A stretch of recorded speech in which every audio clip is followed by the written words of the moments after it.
حضرت عیسیٰ علیہ السلام کے زمانے میں ایک دھوبی تھا، لوگوں کے کپڑے آپس میں تبدیل کر دیتا تھا۔ تو لوگوں نے حضرت عیسیٰ علیہ السلام کو اس کے بارے میں بتایا کہ حضور یہ بندہ بڑا گڑبڑ بندہ ہے، سب کے کپڑے ملا دیتا ہے، تو آپ جو ہے اس بندے کے لیے کچھ کیجئے۔ آپ نے اللہ کی بارگاہ میں اس کی ہلاکت کی دعا کر دی۔ دھوبی اپنے معمول سے گھر سے نکلا، اس کے پاس 3 روٹیاں تھیں۔ ایک سائل آیا تو اس نے ایک روٹی اسے دے دی۔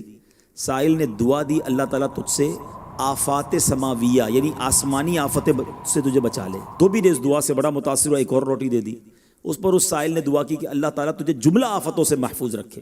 اس نے تیسری روٹی بھی دے دی۔ اس سائل نے دعا کی اللہ تعالیٰ تجھے توبہ کی بھی توفیق عطا فرمائے۔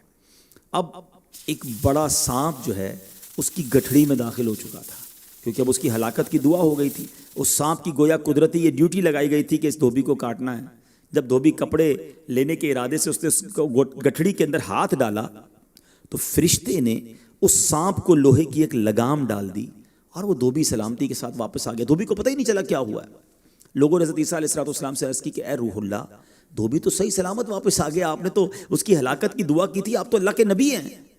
ذرا سنو، حضرت عیسیٰ علیہ السلام نے اس دھوبی کو بلایا، فرمایا بتاؤ تم نے کون سی بھلائی کی ہے؟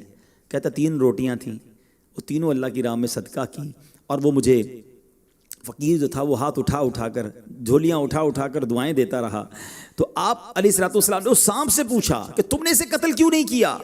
تو سانپ نے عرض کی اے اللہ کے نبی، اللہ عز و جل نے آپ کی دعا قبول فرما لی تھی اور مجھے اس کو ہلاک کرنے کے لیے بھیجا تھا۔ جب اس دھوبی نے سائل کو صدقہ دیا تو ایک فرشتے نے آ کر مجھے لوہے کی لگام ڈال دی۔ لوگوں نے یہ بات سنی، دھوبی نے یہ بات سنی، اسے بڑا تعجب ہوا کہ اتنا گناہگار میں، لوگوں کو اتنی تکلیف پہنچانے والا، صرف ایک نیکی کی اور مجھے آفت سے بچا لیا گیا۔ اس دھوبی نے توبہ کر لی، کیونکہ اس سائل نے توبہ کی بھی دعا کی تھی۔ تو پتہ یہ چلا آفتوں سے بچنا چاہتے ہیں، مصیبتوں سے بچنا چاہتے ہیں، اپنے نام کا بھی، بچوں کے نام کا بھی، فیملی کے ہر فرد کے نام پر صدقہ نکالتے رہیں کہ یا اللہ صدقے کی برکت سے ان بلاؤں ان وباؤں سے بچانا۔